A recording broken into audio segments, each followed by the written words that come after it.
ظلم داسې یو ګناه ده چې الله سبحانه وتعالی په دنیا کې د دې سزا انسان ته ورکوي، په آخرت کې خو به سزا وي، د هغې معامله خو جدا ده، خو په دنیا کې ورته هم الله سبحانه وتعالی د هغې انجام ښیي. موږ په معاشره کې ظلم سیوا شوی دی، زیاتې سیوا شوی دی. سهار چې راپاسې او خیر خبر اخلي نو تاسو ته به داسې 20 واقعات میلاویږي چې زوی راولګېد او پلار یې مړ کړ، او پلار راولګېد او زوی هغه مړ کړ، او ښځه راولګېده په خپلو بچو باندې تیزاب واړول، خاوند راولګېد خپله ښځه یې مړه کړه، او ښځه د چا سره میلاو شوه خپل خاوند مړ کړ، پلانکې راولګېد د یتیم په مال باندې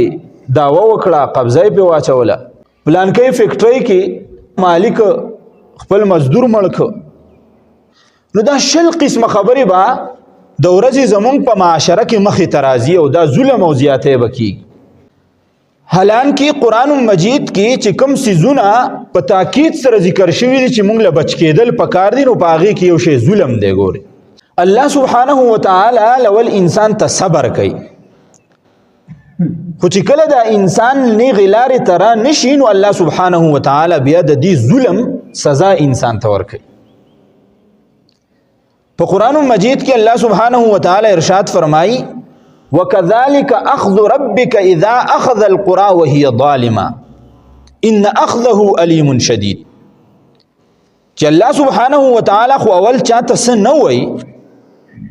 خو چې کله دا سړی دا انسان ظلم شروع کی، زیاتې شروع کی، نو بیا الله را ونسی. الله سبحانه وتعالی د پوره یو کلی په باره کې فرمایي وَكَذَلِكَ أَخْذُ رَبِّكَ إِذَا أَخَذَ الْقُرَى وَهِيَ ظَالِمَةٌ.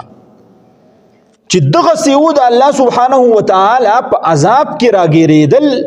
د هغې یو کلي د څه د وجې نه وهي ظالمه، هغه کلی ظالم و، ظلم به یې کاو، زیاتۍ به یې کاو. نو الله سبحانه وتعالی چې راونیوه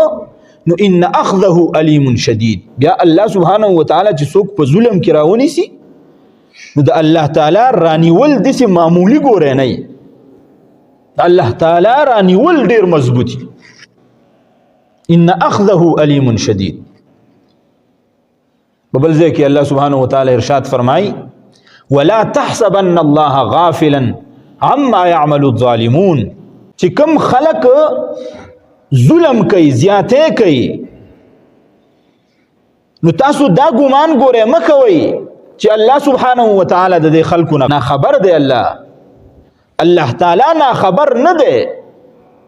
یو ورځ به داسې راشي چې د هیبت د وجې نه، د الله د عذاب د وجې نه د دې ظالمانو دا سترګې به کولاو پاتې شي، د دې زړونه به یریدونکي د هیبت د وجې نه او د سختۍ د وجې نه چې دوی په دنیا کې ظلم کړی و. الله سبحانه وتعالی به د دوی دا سترګې کولاو پاتې کړي. نو الله سبحانه وتعالی چې په قرآن مجید کې موږ ته کوم احکام بیان کړي دي نو په هغې کې یو ضروري حکم دا بیان کړی دی چې تاسو د انصاف نه کار اخلئ. ان الله یأمر بالعدل والاحسان. الله سبحانه وتعالی حکم کوي د دې خبرې چې تاسو د عدل نه کار واخلئ، د انصاف نه کار واخلئ، زیاتې ګورئ مه کوئ. دغسې احادیث مبارکو کې رسول الله صلی الله علیه وسلم ارشاد فرمایي اتق دعوة المظلوم. د مظلوم د خیرونه ځان بچ کوه فإنه ليس بينه وبين الله حجاب. ځکه چې د مظلوم د دې خیرو او د الله سبحانه وتعالی په منځ کې ګوره هیڅ قسمه څه پرده نشته دی. مظلوم دعا وکړه، ظالم ته خیرې وکړې، الله سبحانه وتعالی هغه قبلوي. په بل یو حدیث مبارک کې رسول الله صلی الله علیه وسلم ارشاد فرمایي، ابو داود شریف او ترمذی شریف روایت ده، 3 دعوات مستجابات لا شک فیهن. 3 دعاګانې داسې دي چې الله سبحانه وتعالی هغه قبلوي. هغې په منځ کې بیا څه خبرې نه وي. په هغې کې اولنۍ دعا دعوت الوالد، د پلار دعا چې کله د بچي دپاره دعا وکړي الله سبحانه وتعالی قبلوي. په دې کې درد پروت، درد د خپل بچي دپاره والد درد لري، نو چې کومه دعا وکړي په رښتیا دعا یې هغه د زړه نه غوښتې دعا یې الله یې قبلوي. دویمه دعا چې کله مسافر وکي مسافر دعوت المسافر د مسافر دعا الله سبحانه وتعالى قبلی او دریم دعا الله سبحانه وتعالى کما قبلی دعوت المظلوم د مظلوم دعا چې ظلم پیوشي د دعا الله سبحانه وتعالى قبلی او بیا چې قبول شي نو تاسو نتیجه وګورئ اندازه ولګوئ په دنیا کې چې څومره مظلومان دي او هغه خیری کړی دي الله سبحانه وتعالى قبلی کړی د ظلم ابتدا چا کړی و د ظلم ابتدا د حضرت آدم علیه السلام یو زوی په زامنو کې هم نافرمانه یو نافرمانه زوی او قابیل هغه د ظلم ابتدا وکړه خپل رور برنا حق ملک خو هغه بل رور د سنوي وی ته کما وجنی ز خپل لاس تا طرف ته نه دروګدوم ما ملک بس ملک چې څنګه ملک نو بیا د هغه سر تندې ونه لګید د قابیل چکر به پیراته د یو زینه تم بيدلې د بل زینه تم بيدلې حتی سو وخت موجود ژوند دیو یو ورځ راغی دغه سي هغه مړ شو په دنیا کې چې چا د کم سیز ابتدا وکړه کله نیک کار ابتدای وکړه او بیا وروسته د هغه په نقش قدم باندې څوک زی او نیک کار کوي دته وبکي ثواب ملاويږي کله بد کار ابتدای وکړه او څوک د په نقش قدم باندې زی او عقبت کار کوي نو دی اولنی کسته وبکي ګناه ملاوي حدیث مبارک کی راځي رسول الله صلی الله علیه وسلم ارشاد فرمایي یو کس راولګید بل سړی مړک نو قاتل ته به ګناه ملاويږي د دې صحیح صد دې ګناه به قابل ته هم ملاويږي ځکه ابتدای د کړي نو ظلم وکړه الله سبحانه وتعالى ورته نتیجه دا ملاو کړه چې په دنیا کې څوک قتل کوي د هغه صحیح صد د ګناه هغه قابل ته ملاوي دغه دور تیرېده فرعون راغی فرعون هم ظلم کاو حضرت موسی علیه السلام سره څومره زیاتې کړې او د موسی علیه السلام د دې قوم بنی اسرائیل سره څومره زیاتې کړې 20000 ماشومان وجلی دومره ظلم کړو 20000 ماشومان وجلی خو چې کله ورته د الله سبحانه وتعالى هغه عذاب متوجه شو نو فاليوم ننجيك ببدنك لتكون لمن خلفك آية الله سبحانه وتعالى ورته داسې دردناک عذاب ورکو داسې دردناک عذاب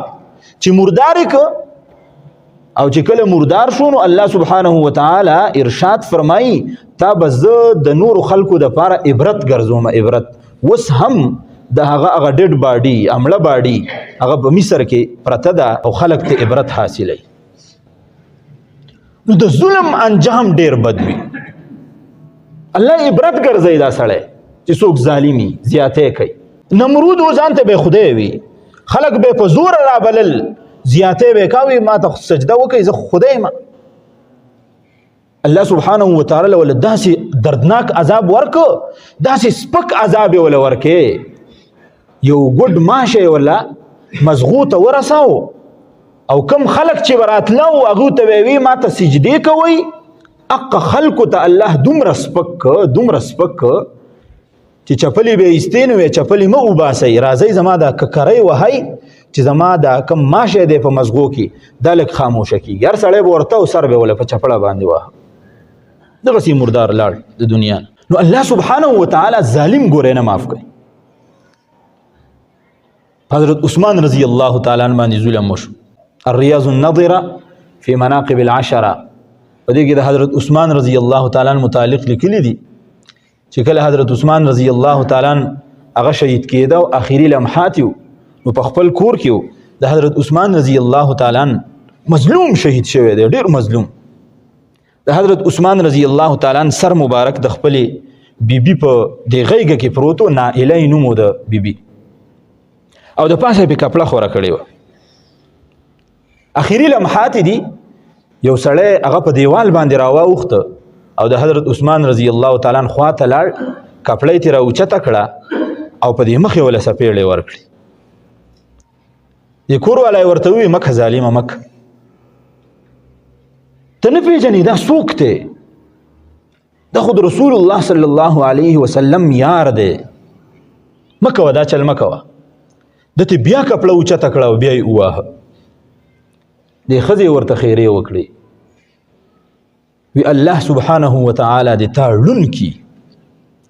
الله سبحانه وتعالی د تا په دقه لاسو باندې شل کی،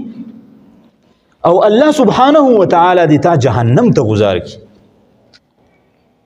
دغه سړی چې عثمان رضی الله تعالی عنہ سره ظلم کړو،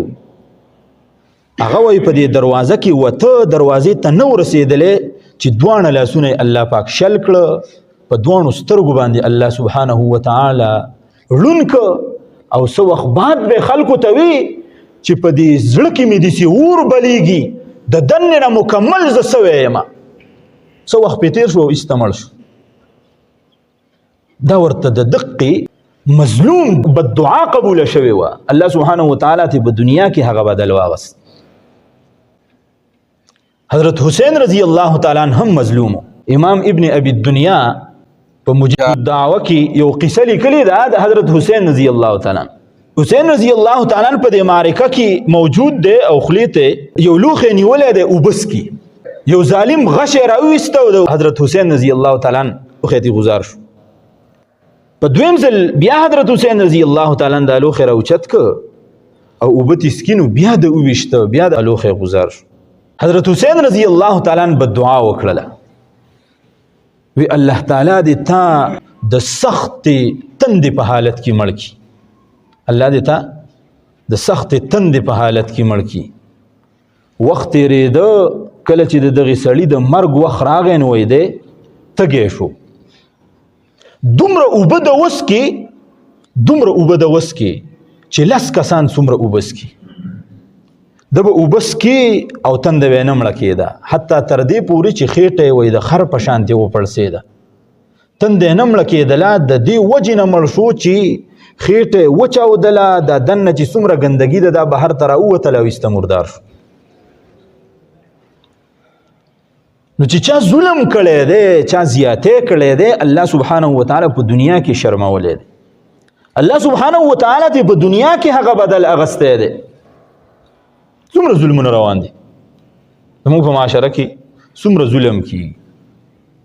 زه به لږه د دې کور نه دا خبره بهر ته وباسم، د یو فرد نه به دا خبره بهر ته وباسم. زموږ په دې پښتنو باندې څومره ظلم کېږي. هر سړی وهي چې څوک راځي نو پښتون هغه ډبی. په کوم ځای کې چې پښتون دی نو هغه ځان دقسې جوړ کړی دی، غیرتي دی، بهادر دی بېشکه، خو د اوسه پورې په خپله فایده پوه نه شو چې چرته ځي نو وهي، هم یې خپل وهي او هم یې پردي وهي او سمې وهي. او دا خدای غر کړی تر اوسه پورې پوه نه شو چې زه دا دومره وهل خورمه، اخیر خپل مقصد زه څنګه نشم حاصلولی. دې پښتون ته پټان وایي، پټان که نه، په عربۍ کې یو ټکی راځي د ځوان دپاره، فتا ورته وایي، فتا. دا فتا اصل کې په دې کشتۍ کې لاندې یو لرګی لګېدلی او هغه ډېر مضبوط لرګی، هغه اوبه نه خرابوي او هر قسمه هغه که د ګټو نه تنبیږي او د څه نه تنبیږي خو هغه ته څه نقصان نه رسېږي. هغه لرګي ته فتا ویلی کېږي، د سخوالي د وجې نه، د مضبوطوالي د وجې. دې ځوان ته هم فتا د دې وجې نه وایي چې دا ځوان به وایي مضبوطي، او د پټان دا لفظ هم وایي د دې فتا نه جوړ شوی دی چې دا پښتون او پټان به هم مضبوطي. دا غریب مضبوط دی خو د خپل مقصد نه دی پیژندلی تر اوسه پورې، ځکه چې چرته ځي نو حکمران هم وایي، ا د چا څه چې تلی هغه هم وهي، او په چا چې باور کړی هغه هم ټقی. دا اوسني حالات مونږ وګورو، څومره پښتون وهلو خوړه، په دې پاڼه چینار کې پښتون څومره وهلو خوړه، خو څوک یې تپوس کوي؟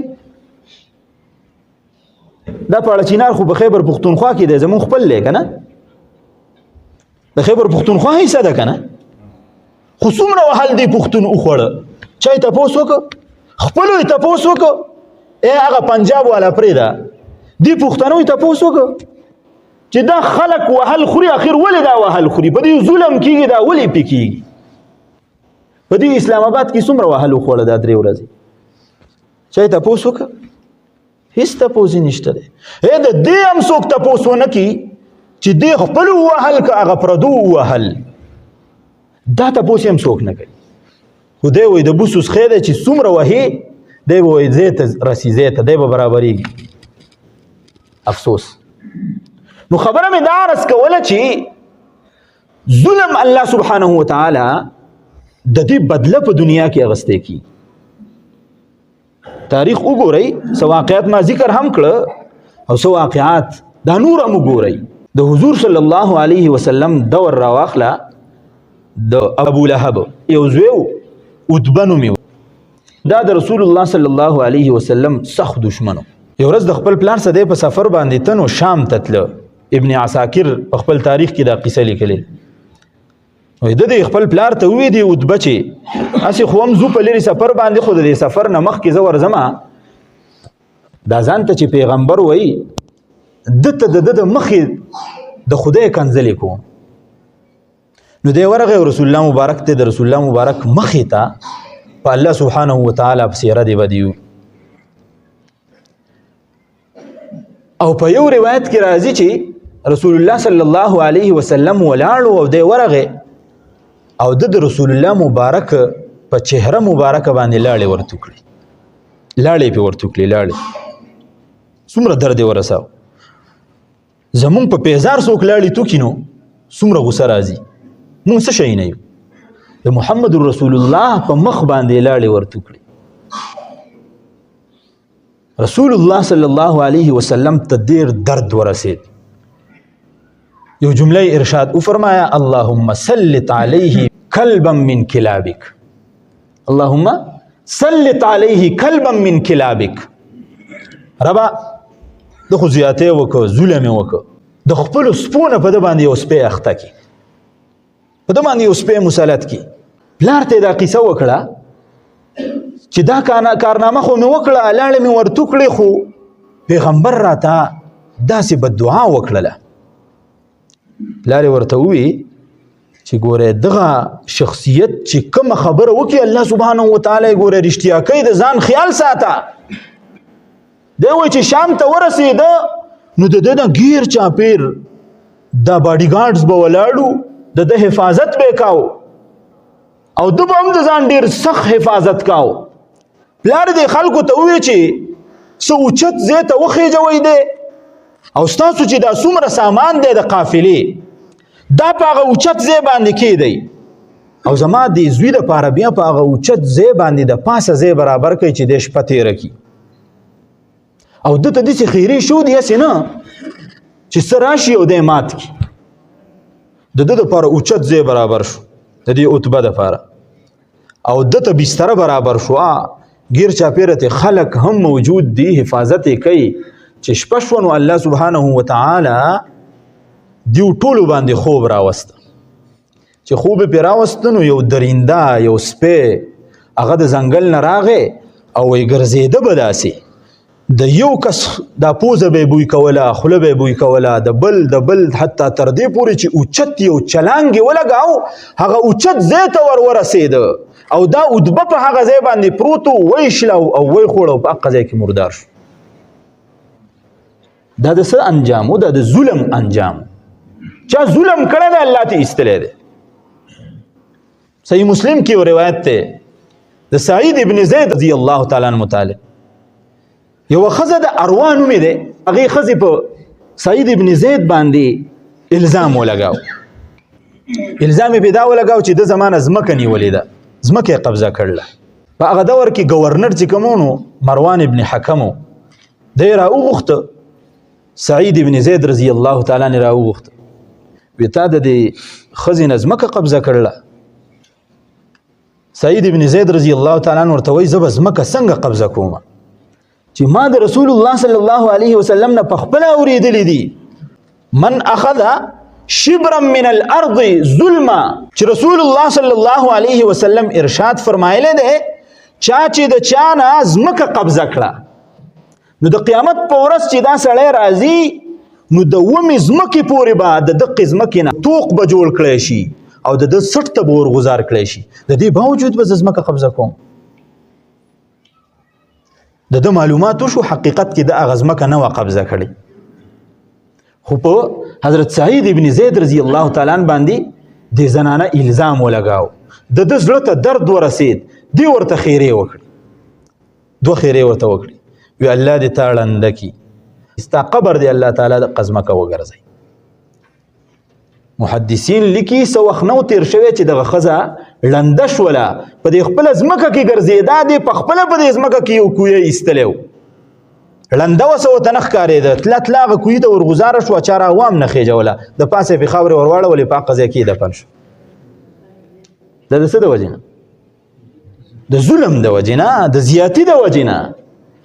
امام بخاري رحمت الله علیه صحیح بخاري کې د حضرت سعد بن وقاص رضی الله تعالی عنہ متعلق لیکلي د عمر رضی الله تعالی عنہ دور دی چا په ده باندې الزام ولګاو چېرې دی صحیح مونځ نه کوي په سنت طریقې سره دی مونځ نه کوي حضرت سعد ابن ابي وقاص رضی الله تعالی عنہ عمر رضی الله تعالی عنہ راوغوښت استا متعلق چا دا شکایت کړی دی چې دی صحیح مونځ نه کوي امیر المؤمنین زه به څنګه صحیح مونځ نه کوم چې ما پیغمبر علیه الصلاة والسلام لیدلی دی څنګه چې به هغه مونځ کوه زه هسې مونځ کوم زه به څنګه صحیح مونځ نه کوم چې معلومات وشو نو په حقیقت کې حضرت سعد ابن ابي وقاص رضی الله تعالی عنہ بهترین شاندار مونځ کوه بهرحال حضرت امیر المؤمنین عمر فاروق رضی الله تعالی عنہ یو کس ولېږوی ته چکر ولګوه د دیو په دې کلي کې چې په حقیقت کې دی صحیح مونځ نه کوي نو ټولو جماعتونو کې چې معلومات وشو د مقتدیانو نه ټولو ورته ووی بالکل صحیح ټیک ټاک مونځ کوي څنګه چې د سنت طریقې موافق مونځ یا قصې مونځ کوي البته یو بابا او هغه ورته ووی کسان خو پکې کېږي که نه دانې پکې میلاویږي که نه نو هغه ورته ووی مونځ خو پرېږده خو په ده کې درې مسلې دي یوه مسله پکې دا ده چې دی جهاد له نه ځي دا غلطي ده پکې میدان جنگ ته نه ځي دویمه مسله پکې دا ده چې دی کله تقسیم کوي تقسیم څه مال غنیمت راشي او تقسیمه یې نو چاله زیات ورکوي او چاله کم ورکوي برابرتیا نه کوي او دریمه مسله په ده کې دا ده چې کله د چا په منځ کې فیصله کوي نو طرفداري کوي په عدل او انصاف سره فیصله نه کوي دا درې خبرې هغه بوډا هغه وکړي د حضرت سعد ابن ابي وقاص جلیل القدر صحابي دی د هغه زړه ته درد ورسېد سړي اوس زیاتې وکړه که نه الزامات یې پې ولګول ده ورته درې خیرې وکړې وې درې الزامات یې په ما ولګول ربه درې خیرې ورته وکړم دا ته واوره رب خو بیا اوري که نه مظلوم خبره اوري وی الله د ده عمر سیوا کړي د ده عمر سیوا کړي عمر سیوا کېدل په نمونو یې ښه عمر یې وایي دومره سیوا شو چې په خړپوسو باندې به ګرځېده دا روزې وایي که نه دې ځای ته دا روزې دومره ښکته شوې دومره ځوړندې شوې چې سترګې یې پټې شوې چې چاته به یې کتل نو لول به یې دا روزې خپلې داسې اوچتې کړي دومره عمر یې سیوا شو محتاجي پیدا شو دویمه خیرې ورته دا وکړي چې الله دې تا په فتنو کې مبتلا کړي او درېمه خیره ورته دا وکړه چې الله تعالی دې تا په فقر کې مبتلا کړي غریب دې که خدای دې غریب که نو غریب دومره شو چې په دې خړپوسو به ګرځېده د خلکو نه به یې سوال کوه او په فتنه کې داسې مبتلا شو چې دومره عمر یې سیوا شوی و خو د هغې باوجود په لارو کې به ناسو هلکان به یې تنګول جینکۍ به یې تنګولي تنګولو باندې خو پوهېږئ که نه دا خیرې ورته الله سبحانه وتعالی قبول کړي نو چې د ظلم نتیجه ګوره یاد ساتئ هغه د بددعا قبلېدل دي چرته داسې نه دي شو چې ظالم د زړه نه خیرې کړلي او هغه قبولې شو نه دي الله سبحانه وتعالی خیرې به هر حالت کې قبلوي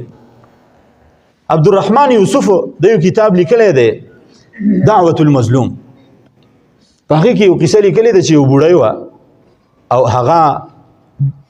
ډیره غریبه وه کمزورې وه یو جومپړی ځان له جوړه کړې وه او د باچا د دربار مخې ته هغه جومپړی وه باچا په خپل دربار کې کار کاو علیشان محل ځان له جوړاو نو دې بوډۍ ته وویل چې دا ځای ماله راکړه بوډۍ ورته وویل دا زما ځای دی د سر د سوري بل ځای نشته دی چرته نه تاله دا ځای چې درکم زه به څه کوم بوډۍ چرته په سفر باندې تللی وه واپس چې راله نو باچا سلامت ځای غورځولی دی د بوډۍ او د ځان د پاره د دې محل صحن په دغه ځای کې جوړ کړی دی. بوډۍ راله باچا ته وی باچا سلامت زما خو د سر د سوري دغه ځای هغه ته اوران که اوس به زه څه کومه؟ باچا ورته وی نن رالې خو که آینده مې ولیدې نو په کومو خپو چې راغلی دا خپې نه کټ کوم بیا راپسې رانه شي. هغې جولۍ اوچته کړه ربه زما خو یوه اسری هغه ذات تی دا ځان ته باچا وی او ته خو د ټولو نه لوی باچا یې زما دا ځای دی وران که ربه زما دا کور چې څنګه وران کړی دی دقسې دی وران کړي. باچا په خندا شو وی زه خو په قوت کې ما زما د سر د پاسه خو سر نشته دی دا څه خبرې کې ما ته څوک نقصان نه رسولی شي. څه وخت نو تیر شوی چې شپه شوه نو وایي زلزله راله او د دې باچا چې کوم تعمیر جوړ کړی و دا باچا پکې دننه و الله سبحانه وتعالی دا ټول محل یې ور دننه که و ځمکې د مخ نه هغه ټوټل محل چې کوم دی نو الله پاک ختم کړ. دا د څه انجام دی؟ دا د ظلم انجام دی. د خبرې مقصد دا دی چې ګوره یاد ساته یو سړی دا نه وایي چې زما سره د حکومت غټه عهده را سره ده زما سره د پلانکي سالي تعلق دی زه به هغه ته وینا وکړمه زما په لاس کې قوت دی او زور دی ما ته څوک څه نشي ویلی. یاد ساته ګورې د کم قوت د وجې نه چې ته په ځان باندې باور کې د کم قوت د وجې نه چې ته په ځان باندې نازېږي او فخر کې او ظلم کې زیاتې کې یاد ساته دا ستا قوت هغه ذات اینې چې ستا په دې لاس کې قوت اچولی دی دا قوت به ستا نه واخلي یو ګړز به درکي فالج به د مندې راولي یو ګړز به درکي دا سترګې به در نه واخلي یو ګړز به درکي ستا د لاسو قوت د خپو قوت به واخلي بیا به درله استنجا هم بل سړی کوي ګورې بیا به درته کپړې هم بل سړی بدلی بیا به دغسې پرېوځي. رسول الله صلی الله علیه وسلم ارشاد فرمایا اتق دعوة المظلوم فإنه ليس بينه وبين الله حجاب. مظلوم د دعا نه ګورې ځان وساتئ ځکه چې د الله او د الله په منځ کې چې کله د خیري وکړي بیا ګورې څه پرده او حایل نه. نو الله سبحانه وتعالی دې مونږه ظالمان جوړ نه کړي. په دنیا کې ګورې داسې وخت راغلی دی چې چاته موقع میلاو شو د دې ظالم جوړ شوی دی چې چاته موقع نه ده میلاو شو دی مظلوم. الله سبحانه وتعالی دې په خپل توفیق سره مونږه هر قسم ظلم نه په خپله هم وساتي او الله تعالی دې مونږ په حفاظت کې کړي چې څوک په مونږ باندې ظلم هم ونه کړي او مونږ په چا باندې ظلم هم ونه کړو. واخر دعوانا الحمد لله رب العالمین.